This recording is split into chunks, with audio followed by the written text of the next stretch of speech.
अस्सलाम वालेकुम, welcome back. पिछली वीडियो में हमने बात की थी कि हम नेक्स्ट वीडियो में मेल रिप्रोडक्टिव सिस्टम की बात करेंगे। So here we are with the male reproductive system, जिसमें हम बात करेंगे कि मेल रिप्रोडक्टिव सिस्टम के अंदर कौन कौन से ऑर्गन्स होते हैं और वो किस तरीके से काम करते हैं। ठीक है, so you can see the diagram, जिसमें हम डिफरेंट चीज़ें पढ़ेंगे। जैसे आप देख सकते हैं, ये स्क्रोटम कहलाता है। स्क्रोटम के अंदर टेस्टिस होती हैं।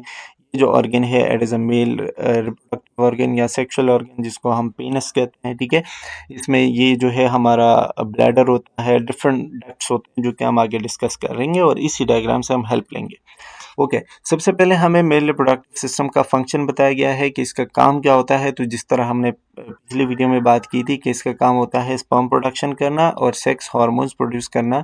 सेक्स हार्मोन मेल का कौन सा होता है? वो टेस्टोस्टेरोन होता है, जो मेल में मेल सेकेंडरी कैरेक्टर्स प्रोड्यूस करता है। ठीक है, इसके अलावा जो इसमें दूसरा जो है वो काम है ना, जैसे कि मेल का एक जो है वो टेस्टिस हो गया और टेस्टिस का यही काम है, मतलब स्पर्म प्रोडक्शन और जो सेक्स हार्मोन है। ठीक है, इसके अलावा इसमें होते हैं डक्ट्स। डक्ट्स का मतलब आप ले सकते हो रास्ते हैं। ठीक है, जैसे कि ये टेस्टी हो गया। ठीक है, यहाँ से आप देख रहे हो ये रास्ता ऐसे जा रहा है, ऐसे जा रहा है। ठीक है, यहाँ पे इसके साथ कुछ चीज़ें मिल रही है, ये ऐसे आ रहा है, फिर ऐसे आ रहा है और इसी तरह आके इस जगह पे ख़त्म हो रहा है। ठीक है, ये जो चीज़ें हैं ना मेल रिप्रोडक्टिव सिस्टम में, ये जो आप देख रहे हो, ये पूरा, इसको हम कहते हैं डक्ट्स। ठीक है, और डक्ट्स का काम क्या होता है? जैसे कि पे लिखा हुआ है, transport, store and assist and maturation of sperm. नहीं, ये यहाँ से स्पर्म को ट्रांसपोर्ट करेंगे, उसको मैच्योर भी करवाएंगे। ठीक है, उसको कहाँ पे पहुँचाना है, वो सारा काम इस जो है वो डक्ट्स का होता है। ठीक है, तो आपने डक्ट्स का जो काम है वो याद रखना है कि ट्रांसपोर्ट करना है, उसको स्टोर करना है, उसको मैच्योर करवाना है स्पर्म वगैरह को। ठीक है, इसी तरह इसमें आता है accessory sex glands secrete most of the liquid portion of the semen. ठीक है, जैसे सीमेन क्या होता है? वो लिक्विड जो मेल के बॉडी से during a sexual activity release हो रहा होता है ना, दैट इज कॉल्ड सीमेन। तो इसमें आप देखते हैं कि इसके अलावा इसमें कुछ ग्लैंड्स है। जैसे ये आप देख रहे हो ना, इसमें क्या लिखा है? Seminal vesicle. यहाँ पे ये आप देख रहे हो, इसके साथ लिखा हुआ है बल्बो यूरेथ्रल। ठीक है, इसी तरह डिफरेंट ग्लैंड्स होते हैं जो कि यहाँ से लिक्विड्स प्रोड्यूस होते हैं और वो लिक्विड जाके स्पर्म के साथ मिलते हैं और उसके लेवल को, उसके वॉल्यूम को बढ़ाते हैं और फिर उन दोनों के जो कॉम्बिनेशन है उसको हम कहते हैं सीमेन। ठीक है, अच्छा, इसी तरह लास्ट ऑर्गन है the penis. Penis contain the urethra, a passageway for ejaculation of semen in excretion of urine. इसमें आप देख रहे हो, ये जो ऑर्गन है इसको हम कहते हैं पेनिस, जो मेल सेक्सुअल ऑर्गन होता है। इसमें एक ये जो आ रहा है ना, ये यूरेथ्रा होता है, जिससे स्पर्म सेल्स पास होंगे या स्पर्म पास होगा और साथ साथ यूरिन भी पास होगा। ठीक है, इसमें जो है ये रेतरा होता है, जो मतलब स्पर्म पास करने के लिए और यूरिन पास करने के लिए यूज़ होता है। साथ साथ ये इसमें मसल्स का बना होता है। मसल इरेक्टाइल होते हैं, मतलब वो अपना उसमें तनाव पैदा होता है, उसमें सख्ती पैदा होती है और वो सेक्सुअल एक्टिविटी में जो है वो यूज़ होता है। ठीक है, तो ये जो है वो मेल सेक्सुअल ऑर्गन, जिसको हम कहते हैं पीनस। ठीक है, इजैकुलेशन का जो लिखा है, इजैकुलेशन का मतलब होता है सीमेन का बॉडी से निकलना, इज कॉल्ड इजैकुलेशन। ठीक है, उसमें जो है वो उसका पीनस का काम होता है। ठीक है, इसी तरह जब आप देखते हो मेल रिप्रोडक्टिव सिस्टम, तो उसमें जो है वो बहुत सारे ऑर्गन, जैसे हमने बात की कि include testis, system of ducts, जिसमें डक्ट्स में कौन कौन सी चीज़ आएंगी, मतलब डक्ट्स के भी अपने अपने नाम है। एक उसमें आएगा epididymis duct difference, ejaculatory duct and urethra. ये क्या क्या चीज़ें हैं हम बात करेंगे आगे। ठीक है, इसी तरह इसमें कुछ एक्सेसरी सेक्स ग्लैंड्स है, जिसमें हमने सेमिनल वेसिकल की बात की, प्रोस्टेट ग्लैंड है, बल्बो यूरेथ्रल ग्लैंड्स है। ठीक है, जो कि लिक्विड्स प्रोड्यूस करेंगे और सेवरल सपोर्टिंग स्ट्रक्चर है, जैसे कि कुछ हेल्प करेंगे, जैसे कि पीनस हो गया। ठीक है, डायरेक्टली वो उसका कोई बहुत बड़ा मेजर वो नहीं है रोल कि वो वहाँ से कोई चीज़ प्रोड्यूस हो रही है, बस वो सपोर्ट कर रहे हो। साथ साथ स्क्रोटम। ठीक है, ये सारी चीज़ें हम अभी देखेंगे। ओके, ऑर्गन्स सबसे पहले टेस्टिस। टेस्टिस जैसे कि हमने पहले कहा, ये जो है, ये जो आप जो ओवल शेप नज़र आ रहा है, it is called testis. Testis जो है वो पेड होते हैं, यानी कि दो होते हैं, और जिस तेली में ये पड़ा होता है ना, ये जो आपको नज़र, जो मेल के बॉडी से थोड़ी सी जो है वो बाहर होती है, इस तेली को हम कहते हैं स्क्रोटम। ठीक है, तो ये इसके पीछे भी एक रीज़न है, वो हम बात करेंगे। ठीक है, तो ये देख रहे हो, सबसे पहले जो ऑर्गन है वो है टेस्टिस। फिर इसी तरह जो डक्ट्स है, तो डक्ट्स में कौन कौन से डक्ट्स आएंगे, नाम याद रखने। Epididymis ductus difference in ejaculatory duct, ठीक है। एक्सेसरी में seminal vesicle, prostate gland, bulbourethral glands ये आएंगे। सपोर्टिंग स्ट्रक्चर में आपके पास पीनस एंड स्क्रोटम आएगा। तो इसी तरतीब से आपने इसको जो है वो याद रखना है, ठीक है। पहले हम बात करते हैं टेस्टिस की। टेस्टिस की, हाँ ये यहाँ पे डायग्राम दिखाई हुई है, तो it is a good diagram, इससे हम हेल्प लेंगे।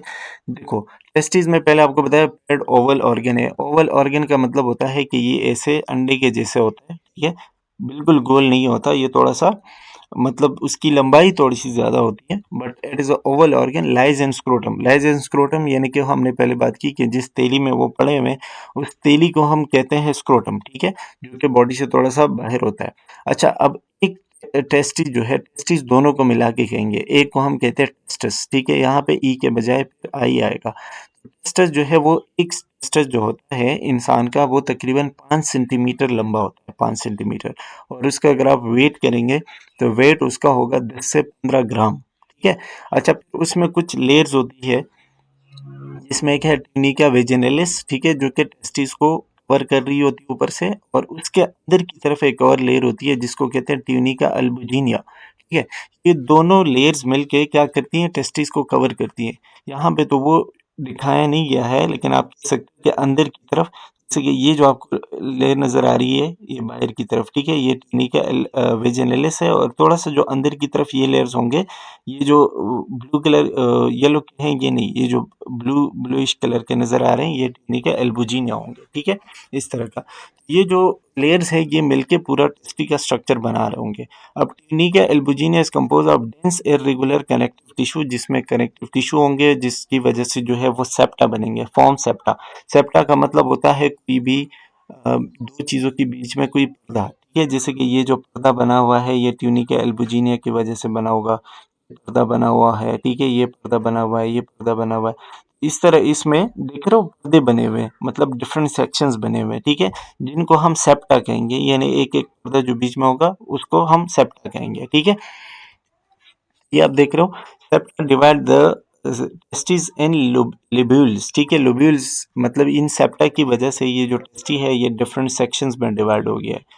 ये जो सेक्शन इसके बने हुए हैं, ठीक है, इसको लोब्यूल्स कहेंगे, और जो बीच में सेप्टा है, जो पर्दे हैं, वो सेप्टा कहलाएंगे, ठीक है। अच्छा, तो इसमें आप देख रहे हो कि लोब्यूल जो है, यानी कि जो जो चैम्बर्स टाइप बने हुए हैं, ठीक है, तकरीबन कहा जाता है कि इसमें 300 से 400 इनकम्प्लीट चैम्बर होते हैं। इनकम्प्लीट चैम्बर यानी कि ये पूरा यहाँ तक नहीं होते कि शुरू से लेकर एंड तक यहाँ पे हो, ठीक है, ये बस आधा आधा होता है, जिस जिस तरह आपको नजर आ रहा होता है, ठीक है। ये जो है 300 से 400 इसमें चैम्बर होते हैं, और उन चैम्बर के अंदर ये जो लिब्यूल्स है उसके अंदर क्या चीज़ होते हैं, सेमिनिफेरस टिब्यूल्स।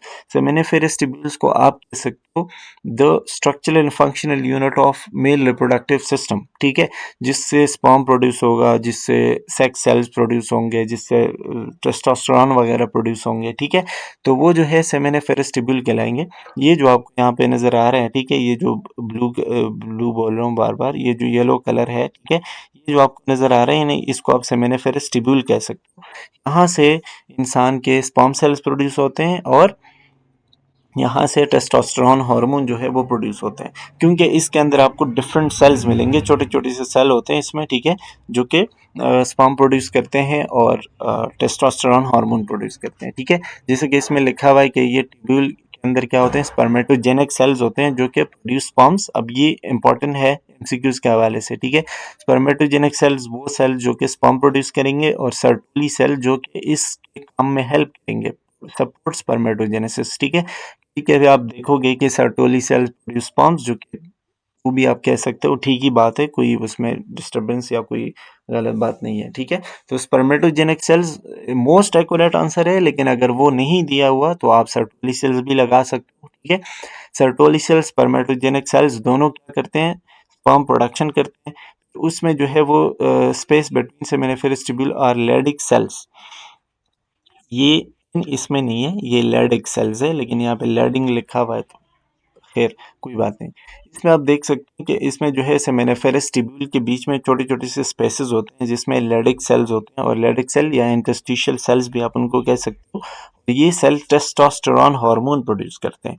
तो इस स्लाइड में हमने दो चीज़ें मतलब एमसीक्यूज के हवाले से याद रखनी है। एक ये सेल सर्टोली सेल स्पर्मेटोजेनिक सेल दोनों स्पर्म प्रोडक्शन करवाएंगे। लैडिक सेल जो होंगे वो टेस्टोस्टेरोन हार्मोन प्रोड्यूस करेंगे, तो आपसे पूछ सकते हैं। ठीक है, ये आप देख सकते हैं उसका स्ट्रक्चर, जैसे कि ये टेस्टी है तो टेस्टी के बाद यहाँ पे ये जो निकल रहा है इसको कहते हैं इफ्रन डक्ट। ठीक है, और इफ्रन डक्ट के बाद ये आप देख रहे हो ये जो है एक बड़ा सा ट्यूब है जो कि कॉइल किया हुआ है और टेस्टी के ऊपर पड़ा हुआ है, इसको कहते हैं एपिडिडाइमस। ये एपिडिडाइमस यहाँ तक है, जैसे ही ये आगे आगे से जाएगा ना तो ये डक्टस डिफरेंस या फिर इसको वास डिफरेंस भी कहते हैं और इस तरह आगे चलता जाएगा।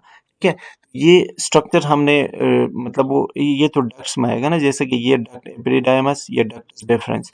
तो इसके पहले ये जो चीज़ है ये टेस्टी है और जिसमें हमने बात की कि क्या क्या चीज़ें प्रोड्यूस होती हैं। ठीक है, अच्छा, फिर इसी तरह हम आते हैं स्क्रोटम पे। स्क्रोटम के जैसे हमने पहले बात की कि टेस्टिस जिन थैली में पड़े होते हैं उसको कहते हैं स्क्रोटम। ठीक है, यहाँ पे तो बिल्कुल क्लियरली नहीं दिखाया गया है, लेकिन मैं देखता हूँ डायग्राम अगर इसमें है तो। नहीं, इसमें डायग्राम नहीं है। हाँ, ये आप देख सकते हैं, ये जो टेस्टिस जिस चीज़ में पड़ा होता है ना इसको कहते हैं स्क्रोटम, और ये इंसान के यानी मेल के बॉडी से थोड़ा सा बाहर की तरफ होता है। ठीक है, इसके पीछे रीज़न ये होता है कि ये स्पर्म प्रोडक्शन यहाँ पे होता है और स्पर्म प्रोडक्शन इंसान के नॉर्मल बॉडी टेम्परेचर पे नहीं हो सकता। जैसे नॉर्मल बॉडी टेम्परेचर इंसान का होता है 37 डिग्री सेंटीग्रेड, स्पर्म प्रोडक्शन के लिए चाहिए होता है 34 35 इस तरह का। ठीक है, वो इंसान के बॉडी के टेम्परेचर पे नहीं हो सकता, इसीलिए ये थोड़े से बॉडी से बाहर है, क्योंकि वहाँ पे टेम्परेचर 2 से 3 डिग्री लो होता है। ठीक है, इसीलिए वहाँ पे स्पर्म प्रोडक्शन हो सकती है। तो ये इसके पीछे ये वाला रीज़न है। अच्छा, अब ये आप कह सकते हैं it is a supporting structure, ये एक सपोर्टिंग स्ट्रक्चर है जिसके अंदर जो है वो टेस्टी पड़े हुए हैं। ठीक है, consist of a loose skin, ये एक लूज सी स्किन होती है जो सुपरफिशियल फेशिया मतलब ये टिश्यू है उनसे बने हुए। ठीक है, leptin is made of superficial fascia and muscle tissue, muscles भी होते हैं जाहिर है उसमें, जो जो मसल स्क्रोटम में पाए जाते हैं उसको कहते हैं डर्टोस मसल्स। ठीक है, डर्टोस मसल्स। अच्छा, मेस्टर मसल भी होते हैं, smell band of skeletal muscle, मतलब उसमें जो है वो स्केलेटल मसल थोड़े बहुत होते हैं जो कंट्रैक्ट रिलैक्स होते हैं, इसीलिए जो टेस्टिस होते हैं वो जब टेम्परेचर कम होता है तो ये थोड़े से कंट्रैक्ट होते हैं, जब टेम्परेचर हाई होता है तो ये रिलैक्स होते हैं। ठीक है, अच्छा, इसमें आप देखते हैं sperm production require temperature about 3 degree below और बॉडी टेम्परेचर। ये जो पहले हमने बात की कि स्पर्म प्रोडक्शन के लिए बॉडी के टेम्परेचर से 2 या 3 डिग्री कम टेम्परेचर चाहिए होता है, इसीलिए जो टेस्टिस है वो स्क्रोटम में पड़े हुए हैं, बॉडी से थोड़ा सा बाहर। ठीक है, अच्छा, फिर आप देख सकते हैं जैसे हमने पहले बात की कि in response to cold temperature cremaster muscle and dartos muscle contracts, जब टेम्परेचर कम होता है तो ये मसल क्रेमेस्टर मसल और डर्टोस मसल जो होते हैं ये कंट्रैक्ट होते हैं, जिसकी वजह से जो टेस्टिस होते हैं वो क्लोजर टू द बॉडी जाते हैं, यानी बॉडी के थोड़े से पास आते हैं, करीब हो जाते हैं। ठीक है, और जब ये मतलब वार्म टेम्परेचर होता है, गर्मी होती है, ठीक है, तो ये रिलैक्स होते हैं और थोड़ा सा दूर जाते हैं बॉडी से। अच्छा, इसी तरह अगर हम स्पर्म की बात करें तो स्पर्म क्या है, ये मेल जर्म सेल्स है, यानी मेल वो सेल्स है जहाँ से रिप्रोडक्शन की कहानी स्टार्ट होगी। ठीक है, और रिप्रोडक्शन के लिए जो रिस्पॉन्सिबल होते हैं। Each day 300 million sperm cells complete the process of spermatogenesis. अब ये याद रखनी है बात आपने स्पेशली एमसीक्यूज के हवाले से कि एक मेल के बॉडी में 24 आवर्स में तकरीबन 24 घंटे में एक दिन में 300 मिलियन स्पर्म सेल्स प्रोड्यूस होते हैं। ठीक है, या वो स्पर्मेटोजेनेसिस का प्रोसेस, स्पर्मेटोजेनेसिस का मतलब होता है स्पर्म बनने का प्रोसेस। ठीक है, वो कंप्लीट करते हैं।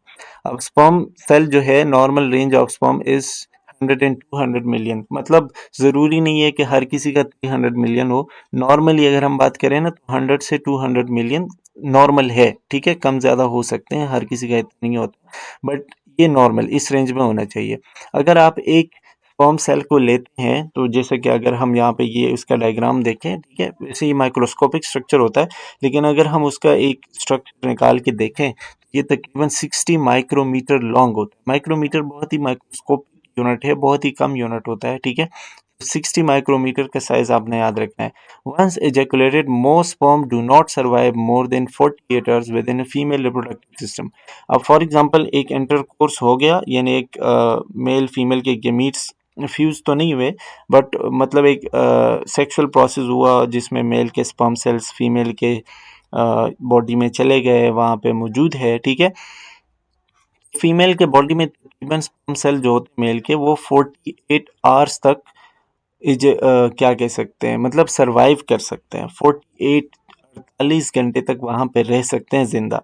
इसीलिए 48 घंटे तक फर्टिलाइजेशन होने के चांसेस होते हैं। यानी आज अगर एक सेक्सुअल एक्टिविटी हुई है, आज इंटरकोर्स हुआ, तो अगले 2 दिन तक फर्टिलाइजेशन होने के चांसेस है। ठीक है, फिर 48 आवर्स के बाद वो जो स्पर्म सेल्स है वो ख़त्म हो जाते हैं, मर जाते हैं, और उसके बाद वो फर्टिलाइजेशन या प्रेगनेंसी के चांसेस नहीं होते। ठीक है, अब इसके जो मेजर पार्ट्स होते हैं ना एक स्पर्म सेल के, उसमें हेड आता है और टेल आता है, और इसमें कुछ हेड जो होता है उसमें एक्रोसोम होते हैं, कंटेन एंजाइम। एक्रोसोम जो होता है उसमें एंजाइम होते हैं, प्रोटीएजेस और हाइलोरोनिडेज एंजाइम होते हैं। जैसे कि इसमें आप देख सकते हो, ये जो है इसका जो हेड होता है उसमें ये जो पार्ट होता है ना इसको एक्रोसोम कहते हैं, और इसे एक्रोसोम में एंजाइम होते हैं। वो एंजाइम जो है एग में पेनेट्रेट करने के लिए यूज होते हैं। ये उसका न्यूक्लियस होता है और ये इसका वाहिद पार्ट होता है जो कि एग में जाता है। बाकी मेल यानी कि बाकी जो स्पर्म सेल है उसका कोई भी पार्ट एग में यानी फीमेल गेमीट में ट्रांसफर नहीं होता, सिर्फ और सिर्फ न्यूक्लियस जाता है। ठीक है, इसीलिए हमें अपने फादर से सिर्फ न्यूक्लियस मिला है, और न्यूक्लियस में भी डीएनए मिला है। डीएनए जो है वो वाहिद चीज़ है जो हमें अपने फादर से मिला है। बाकी सारे सेल के जितने भी आप सेल ऑर्गेनेलिस देखते हो, mitochondria, endoplasmic reticulum, Golgi bodies, इधर उधर की चीज़ें जो होती हैं वो हमें सब अपनी मदर से मिलती है। ठीक है, बाकी ये जो है इसका मेड पीस है जिसमें माइटोकॉन्ड्रिया वगैरह होते हैं, ये सेंट्रियोल्स होते हैं, और ये इसको एनर्जी दे रहे होते हैं स्पर्म सेल को मूव करने के लिए। ये जो है इसका फ्लैजेलम है या टेल है आप कह सकते हो, जिसको मूवमेंट में हेल्प करती है। ये सारा एक एक टिपिकल स्ट्रक्चर है स्पर्म सेल का। ठीक है, तो आप आगे जाते हो एपिडिडाइमस की तरफ। एपिडिडाइमस में जैसे हमने पहले बात की, it is a coma shape. ठीक है, जो पहले पिछले डायग्राम पर हमने जाना है, यहाँ पे आप देख सकते हो, देख रहे हैं ऐसे कोमा शेप बना हुआ है, सी शेप। ठीक है, तो इसको हम कहते हैं एपिडिडाइमस। अब जो उसमें लिखा हुआ है ना पीपीटी में, इसकी जो लेंथ है तकरीबन, जब ये टेस्टी के ऊपर ऐसे कॉइल फॉर्म में पड़ा हुआ है इस तरह का, जैसे अब है ना, इसकी तकरीबन 4 सेंटीमीटर की इसकी लेंथ होती है, या कुछ जगहों पे कहते हैं कि 4 से 6 या 5 से 6 सेंटीमीटर तक हो सकता है। ठीक है, इसकी लेंथ हो सकती है। लेकिन अगर हम इसको बिल्कुल बाहर निकाल के बिल्कुल सीधा करें ना, यानी आप इसको इस तरह सीधा कर लिया बिल्कुल, इसका लेंथ जो है वो तकरीबन 6 मीटर तक बनता है। 6 मीटर यानी कि 17-18 फीट तक बनता है। ठीक है, तो ये आपने कंफ्यूज नहीं होना है इसमें। अगर इसका जो है वो मतलब अनकॉइल्ड आपसे लेंथ पूछा जाए, अनकॉइल्ड लेंथ यानी कि जब वो बिल्कुल सीधा हो, ठीक है, तो तकरीबन 6 मीटर का होगा। लेकिन अगर ये ऐसे कॉइल फॉर्म में हो और टेस्टी के ऊपर जब ये पड़ा हुआ होता है, इसकी लेंथ होती है 4 सेंटीमीटर या 6 सेंटीमीटर। अब आप पीपीटी के हिसाब से चलेंगे, क्योंकि पीपीटी में 4 सेंटीमीटर लिखा हुआ है और आपने इसी से देना है, तो it is a 4 centimetre long. ठीक है, अब जैसे कि हमने पहले बात की कि lies at the posterior border of each tasty, ये टेस्टी के पीछे की तरफ ऊपर पड़ा हुआ होता है। ठीक है, और यहाँ पे स्पर्म मेच्योर होता है, यानी कि टेस्टी में जो स्पर्म मेच्योर हुआ, जैसे कि अगर हम देखें यहाँ से स्पर्म निकल के यहाँ आ गया, तो वो यहाँ पे कुछ दिनों के लिए पड़ा रहता है, और उसको वो जो है वो मेच्योर होता है। यहाँ पे उसको फूड मिल रहा होता है in the form of sucrose. ठीक है, उसको सक्रोज या फ्रक्टोज मिल रहा होता है, सॉरी सक्रोज नहीं, फ्रक्टोज मिल रहा होता है, कार्बोहाइड्रेट्स, जिससे वो मेच्योर हो रहा होता है। ठीक है, और वो जो है यहाँ पे कुछ दिन तक होता है। ठीक है, इसीलिए आपने याद रखें, it is a site of sperm maturation. यहाँ पे स्पर्म जो है वो मेच्योर होता है। और फिर इसी तरह जब मतलब डक्टस डिफरेंस जो होता है ना, जो इसके आगे वाला ट्यूब है, फिर ये उसमें उसको ट्रांसफर करता है, प्रोपेल करता है, जो कि उसको जो स्पर्म को मतलब आगे लेके जाने के लिए काम करेगा। Any stored sperm if not ejaculated that time are eventually reabsorb. और अगर जो स्पर्म यहाँ पे मौजूद है जो कि इजैकुलेट नहीं हुआ, यानी बॉडी के बाहर नहीं गया, वो फिर इसको वापस रीअब्सॉर्ब भी करता है, यानी वापस टेस्टी में लेके आता है। ठीक है, इसके बाद जो दूसरा डक्ट है या जो दूसरा रास्ता है, दैट इज डक्टस डिफरेंस। यहाँ पे अगर डायग्राम है तो मैं आपको दिखाऊं, एक मिनट, हाँ, इसके बाद यहाँ से ये जो स्टार्ट हो रहा है ना, ये इसको कहते हैं डक्टस डिफरेंस, या फिर इसको एक और भी नाम कहते हैं, इसको वास डिफरेंस भी कहते हैं। ठीक है, अब ये इसकी जो लेंथ है ना, ये आप हाँ लिखा हुआ है देखो, वास डिफरेंस। ठीक है, इज 45 सेंटीमीटर लॉन्ग, तकरीबन 45 सेंटीमीटर इसका जो है वो साइज है। Mucosa of duct deferens consist of pseudo stratified columnar epithelium, ये मतलब एक टिश्यू है जिसको सीडो स्ट्रेटिफाइड कहते हैं, कॉलमनार एपिथेलियम। ठीक है, उससे बना हुआ है। लेमिना प्रोप्रिया भी कह सकते हैं, मतलब इसके नीचे वाली जो लेयर होती है that is called lamina propria. अब इसका काम क्या होगा? इसका काम होता है duct difference convey sperm during sexual arousal from epididymis towards the urethra. ठीक है, कि जब कोई सेक्सुअल एक्टिविटी हो रही होती है, ठीक है, तो उसमें डक्ट डिफरेंस का काम होता है कि एपिडिडाइमस से स्पर्म लेके यूरेथ्रा तक, पीनस तक पहुंचाना। ठीक है, मतलब ये एक पैसेज ट्रांसपोर्ट का काम करता है। ठीक है, इसमें भी वही बात लिखी हुई है कि अगर वो जो है इजैकुलेट नहीं हुआ तो वो वापस रीअब्सॉर्ब हो जाएगा। इसके बाद आता है ejaculatory duct. Ejaculatory duct 2 centimetre long होता है। इसको हमने थोड़ा सा समझना है क्योंकि यहाँ पे आपको समझ नहीं आएगा, और इसके लिए हमने पिछले वाले डायग्राम पे जाना है। हाँ, ये आप देख सकते हो, देखो यहाँ पे ये जो आपको नजर आ रहा है, ये टेस्टी के ऊपर ये जो ऐसे कॉइल फॉर्म में पड़ा हुआ है, तो ये इट इज कॉल्ड एपिडिडाइमस। ठीक है, ये आप देख सकते हो, ये आपको यहाँ पे दिखाया, अंदर से स्ट्रक्चर दिखाया गया है। यहाँ से आप जब ऐसे जाते हो ना ऊपर की तरफ, तो ये हमारा डिफरेंस है या वाज डिफरेंस है। ठीक है, ये देखो, ये लिखा है वाज डिफरेंस। ठीक है, फिर ये वाज डिफरेंस ऐसे आते आते आते आते यहाँ पे बीच में ये ग्लैंड है जिसको हम सेमिनल वेसिकल कहते हैं। जब ये डिफरेंस सेमिनल वेसिकल के साथ मिलता है, ठीक है, इन सेमिनल वेसिकल से यहाँ से फ्लूइड जाता है और वो स्पर्म के साथ मिल रहा होता है। मतलब जब यहाँ से इसमें वो जा रहा है ना लिक्विड, वो स्पर्म है, लेकिन जब इसके साथ ये सेमिनल वेसिकल का फ्लूइड मिल जाएगा तो उसमें थोड़ी सी, आप कह सकते हो, मूवमेंट के लिए पानी शामिल होगा। ठीक है, तो फिर उसको सेमिन कहेंगे। ठीक है, लेकिन इसके बाद ये जो रास्ता निकल रहा है ना, ये मतलब ये डक्ट डिफरेंस और सेमिनल वेसिकल से मिला के जो रास्ता निकल रहा है, फिर हम इसको इजैकुलेटरी डक्ट कहते हैं। ठीक है, ये जो अभी हम बात कर रहे थे पीछे, ये जो है ये इजैकुलेटरी डक्ट कहलाएगा, और इसकी जो लेंथ है वो तकरीबन 2 सेंटीमीटर की, यानी बहुत कम। ठीक है, आप देख सकते हैं 2 सेंटीमीटर की। इसके बाद ये आएगा, तो यहाँ तक ये मतलब एक वही आप कह सकते हो, ये ब्लैडर है यहाँ पे। अगर स्पर्म यूरिन आएगा तो वो इस रास्ते से आएगा, और अगर स्पर्म आएगा तो वो इस रास्ते से आएगा इसे। ठीक है, आप आगे जाते हो तो यहाँ पे एक और ग्लैंड होता है, ये आप देख रहे हो, इसको कहते हैं बल्बो यूरेथ्रल ग्लैंड। तो यहाँ से दूसरे जो है उसमें लिक्विड शामिल होंगे। ग्लैंड का मतलब वही होता है ना कि कोई भी चीज़ जहाँ से कुछ ना कुछ सिक्रीट हो रहा होता है तो वो ग्लैंड कहलाता है। यहाँ से जो है वो दूसरे इसमें लिक्विड्स वगैरह शामिल होंगे, फिर ये स्पर्म और सेमेन जो होगा ना, वो ऐसे आके आएगा, आगे चलता जाएगा और बॉडी से बाहर निकलेगा। ठीक है, मैं आपको जो दिखाना चाह रहा था वो ये था इजैकुलेटरी डक्ट। इजैकुलेटरी डक्ट को मतलब आपको पता होना चाहिए कि ये क्या चीज़ है। क्या अक्सर लोग इसमें कंफ्यूज होते हैं। आप सिंपली ये कह सकते हो कि इजैकुलेटरी डक्ट जो है, ये डक्ट डिफरेंस का और सेमिनल वेसिकल का एक मतलब कंबाइंड पाथवे है। ठीक है, या फिर आप ये भी कह सकते हो डक्टस डिफरेंस जब सेमिनल वेसिकल के साथ मिलता है, उसके आगे का जो रास्ता होगा वो इजैकुलेटरी डक्ट कहलाएगा। ठीक है, जैसे कि इसमें लिखा हुआ है कि इसकी 2 सेंटीमीटर इसकी साइज है, और it is form by the union of duct from the seminal vesicle and ampulla of duct deferens to ends to urethra. ठीक है, मतलब ये इन दोनों के डक्ट डिफरेंस और जो सेमिनल वेसिकल का इम्प्यूला है, जो उसका मतलब रास्ता है जो उससे निकलता है, ठीक है, उन दोनों की मिलावट से बनता है। फिर उसमें लास्ट जो ऑप्शन है जिसमें हमने पहले बात की, जो लास्ट रास्ता है that is called urethra. Urethra is a terminal duct, मतलब आखिरी रास्ता है जिसके जरिए से रिप्रोडक्टिव और यूरिनरी सिस्टम का जो है वो मतलब स्पर्म भी निकलेगा और यूरिन भी निकलेगा। इसीलिए इसको यूरेथ्रा जो होता है ना मेल का, फीमेल का नहीं, मेल का जो यूरेथ्रा होता है उसको कहते हैं यूरोजेनाइटल। यूरोजेनाइटल क्यों कहते हैं? क्योंकि इससे यूरिन भी पास होता है और इससे स्पर्म सेल भी पास होते हैं। ठीक है, इनके पास अलग अलग रास्ते नहीं है, जैसे कि फीमेल के पास मतलब सेक्सुअल एक्टिविटी के लिए अलग रास्ता होता है, यूरिन के लिए अलग रास्ता होता है।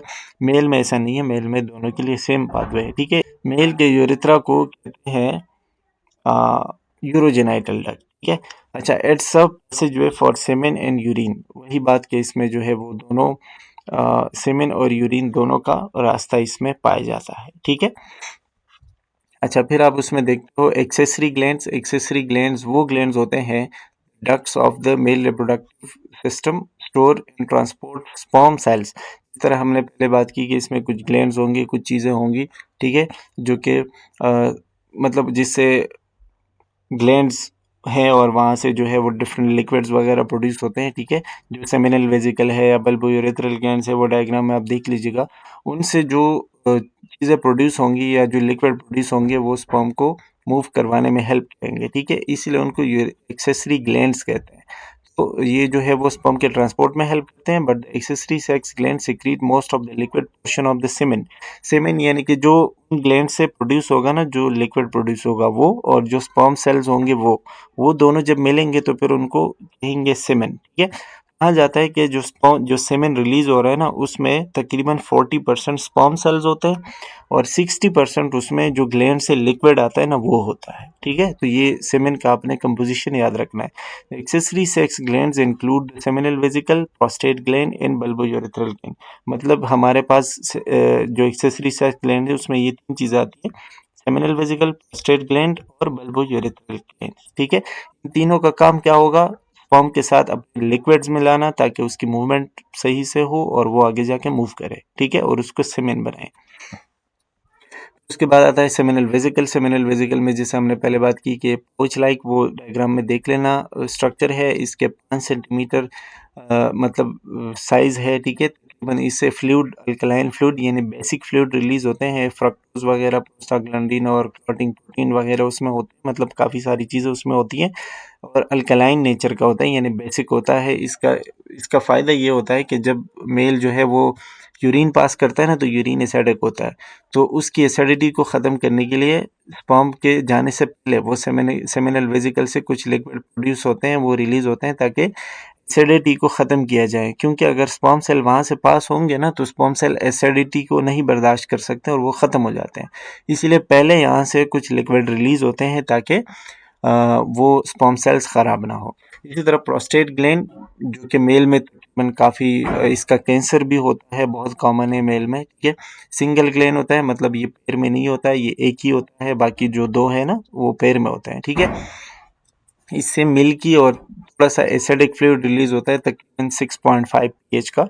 इसमें भी कुछ एसिड्स और सिनोजिन और लाइसोजाइम एंजाइम वगैरह होते हैं, ठीक है। इन सब का काम क्या होता है, ये सब ये आप देख लीजिएगा। इन सब का काम ये होता है कि अगर स्पर्म में कोई भी बैक्टीरिया है, कोई भी ख़राब चीज़ है, उसको ख़त्म किया जाए, या अगर पहले से ही उन ग्लैंड्स में या उन जगहों पे जो डक्ट्स है, जो रास्ते हैं जहाँ से स्पर्म ने पास होना है, अगर वहाँ कोई खतरनाक चीज़ है, कोई बैक्टीरिया है, वायरस है, कोई इस तरह की खतरनाक चीज़ें हैं जो स्पर्म को नुकसान पहुंचा सकती हैं, ये प्रोस्टेट ग्लैंड का जो लिक्विड है ये उसको ख़त्म कर देंगे, ठीक है।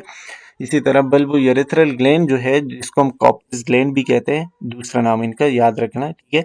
भी पेड होते हैं, यानी कि 2 होते हैं, ये पी साइज का होता है, मतलब मटर के दाने के जितना होता है। Located inferior to the prostate gland, prostate gland के नीचे की तरफ पाए जाते हैं, ठीक है। इंफीरियर का मतलब होता है नीचे, और यहाँ से म्यूकस प्रोड्यूस होता है और उसका भी काम वही होता है कि जो वो यूरेथ्रा है उसको ठीक करना, स्पर्म के साथ शामिल हो जाना, मूवमेंट में हेल्प करवाना, ठीक है। ये आप देख सकते हो बल्बोयूरेथ्रल ग्लैंड्स, आपको मतलब पूरा आपको उसका दिखाया गया है diagram, so you can see that, ठीक है। लास्ट में आपको सेमेन का बताया गया है कि सेमेन क्या है। It is a mixture of sperm, seminal fluid, prostatic fluid, और उन सब जो एक स्पर्म होगा और जितने भी ग्लैंड से जो फ्लूइड आ रहा है उनमें होगा, ठीक है, वो सब का जो है वो सेमेन कहलाता है, ठीक है। एक दफ़ा जब मेल के बॉडी से सेमेन रिलीज होता है तो तकरीबन 2.5 से 5 ml तक होता है। वो ड्यूरेशन के ऊपर डिपेंड करता है कि कितने टाइम बाद, अगर टाइम ज़्यादा हुआ है 2 एजेकुलेशन के बीच में, तो वो 5 ml तक हो सकता है, अगर कम हुआ है तो 2.5 ml तक हो सकता है, ठीक है। अच्छा, उसका पीएच होता है बिल्कुल न्यूट्रल, तकरीबन 7.2 टू 7.7। ये चीज़ आपसे एमसीक्यूज में पूछी जा सकती है, तो पता होनी चाहिए, ठीक है। लास्ट जो ऑर्गन है that is called penis. Penis जैसे हमने पहले बात की कि ये मेल का एक सेक्सुअल ऑर्गन कहलाता है, जिसमें यूरेथ्रा होता है और ये एक रास्ता है जहाँ से स्पर्म और यूरिन पास होते हैं, ठीक है। सिलेंड्रिकल शेप होता है, मतलब इसके सिलेंडर टाइप होता है, ठीक है।